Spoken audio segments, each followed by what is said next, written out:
Hej Rexy. Hvor har vi sovet i nat? I en snehule. Ja, så vi har simpelthen sovet herinde.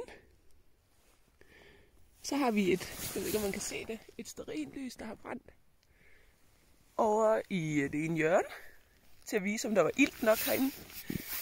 Og vi gravede os ned, fordi det var sjovt, men vi gravede os også ned, fordi vejret var ikke så godt i går. Det blæste, det snede, det blæste. Ja, det blæste nemlig ret meget. Så det tog alligevel 4 timer at bygge sådan en hule her. Men så har vi sovet godt og trygt i nat. Så I kan se her, hvor meget det har blæst. Så der er kommet sne ind til vores støvler. Herover har vi køkkenet med ventilatorskagt.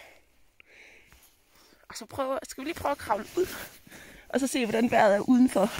Vi har nemlig lige været ud og grave os fri. Fordi vi var blæst næsten til med sne. Så nu skal vi se vejret. Ja, det er flot vejr i dag.